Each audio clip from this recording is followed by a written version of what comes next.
বাচ্চাদের কি খাওয়াবো আর কি খাওয়াবো না এটা নিয়ে কিন্তু অনেক বেশি দ্বিধাদ্বন্দ্বের ভিতরে থাকতে হয়, কারণ বাহিরের জিনিসগুলো আসলে কি দিয়ে বানিয়েছে বা কিরকম বানিয়েছে আমরা কিন্তু কেউই জানি না। 1000 টাকার জিনিস যদি এভাবে অল্প উপকরণ দিয়ে মাত্র 100 টাকা খরচে তৈরি করা যায় তাহলে তার কথার নেই। আর সেটা যদি হয় খুবই স্বাস্থ্যসম্মত তাহলে অনেক বেশি ভালো হয়। হ্যালো এভরিওয়ান, আসসালামু আলাইকুম, কেমন আছেন সবাইকে ওয়েলকাম করছি জুনাইরাস মম ইউটিউব চ্যানেলে। এখানে প্রথমে আমি চীনা বাদাম যেটাকে বলে সেটা দিয়ে দিয়েছি, আর এটাকে হালকা করে আমি একটু সুন্দর করে ভেজে নিচ্ছিলাম।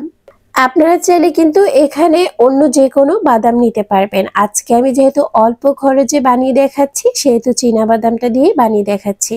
সবাই অবশ্যই বুঝতে পেরেছেন আমি নিউট্রেলা বা নসিলা আজকে তৈরি করে দেখাবো আপনাদের। বাদামটা ভেজে নেওয়া হয়ে গেছে, এখন আমি ব্লেন্ডারে অর্ধেকটা পরিমাণ এখানে ঢেলে নিচ্ছি আর এটাকে ব্লেন্ড করে নিব। আপনারা অবশ্যই ব্লেন্ডারে ব্লেন্ড করে নিতে পারবেন, আর একটু ধৈর্য ধরে আস্তে আস্তে করে ব্লেন্ড করতে হবে যাতে এই যে গুঁড়াটা একদম এরকম মিহি হয়। আর চাইলে শিলপাটায় পিষেও নিতে পারেন। গুঁড়াটা তৈরি হয়ে গেছে, এখন আমি একটা পাত্রে ঢেলে নিচ্ছি। অর্ধেকটা পরিমাণ আমি ঢেলে নিচ্ছি। আমি চকলেট ফ্লেভার আর হোয়াইট চকলেট ফ্লেভার তৈরি করব, এই জন্য কিন্তু আমি একটু আলাদা করে নিয়েছি।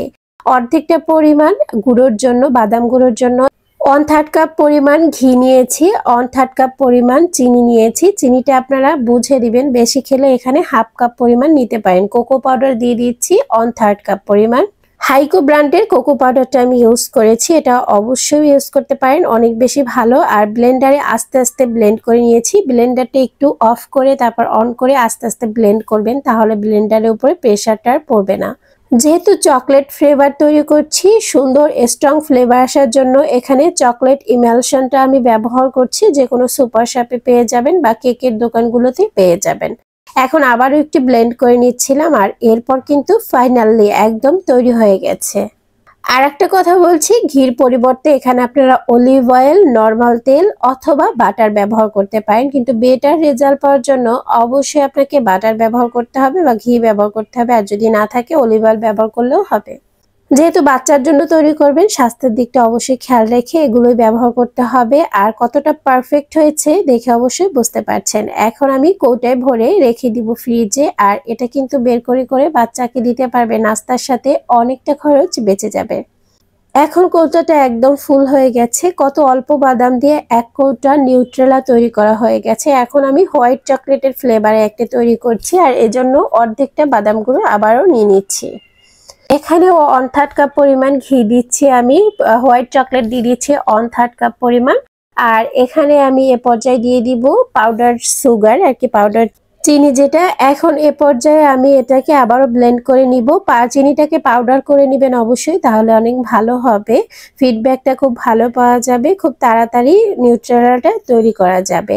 আর এটা দেখুন কতটা পারফেক্ট হয়েছে, কতটা সুন্দর হয়েছে। কালারটাও কিন্তু মাশাআল্লাহ আলহামদুলিল্লাহ অনেক বেশি ভালো এসেছে। এটা খেতেও কিন্তু অসম্ভব মজা। আপনারা বাসায় তৈরি করে ফ্রিজে রেখে দিতে পারেন, যখন মনে হবে যে এটা আসলে খেতে ইচ্ছে করছে তখন কিন্তু বাচ্চাকে দিতে পারবেন, বা বড়রাও কিন্তু সকালের ব্রেকফাস্টে এটা খেতে পারবেন। একদম পারফেক্টলি হয়ে গেছে। আর এখন একটু পরিবেশন করে নিচ্ছিলাম আমি, আপনাদের বোঝার স্বার্থে আমি একটু বাটিতে ঢেলে দেখাচ্ছি যে এটা কতটা সুন্দর হয়েছে। দেখতে পাচ্ছেন কালারটা যেরকম হয়েছে, এটা খেতেও কিন্তু অসম্ভব মজা। আপনারা বাসায় অবশ্যই ট্রাই করবেন। আপনাদের সুবিধার্থে কিন্তু আমি চকলেট ফ্লেভার আর হোয়াইট চকলেট ফ্লেভার দুইটাই কিন্তু তৈরি করে দেখালাম, কারণ অনেক বাচ্চারা চকলেটের ফ্লেভারটা পছন্দ করে না। সেক্ষেত্রে কিন্তু হোয়াইট চকলেটের ফ্লেভারটা বা পিনাটের যে একটা ফ্লেভার সেটা তৈরি করে নিতে পারেন। কেমন লেগেছে আজকের রেসিপি অবশ্যই কমেন্ট সেকশনে জানাবেন। ভালো লাগলে লাইক, শেয়ার, কমেন্ট করবেন। বেশি ভালো লাগলে আমার চ্যানেলটি সাবস্ক্রাইব করতে পারেন। আজকে আর বাড়াচ্ছি না, এখানে বিদায় নিচ্ছি। আল্লাহ হাফেজ।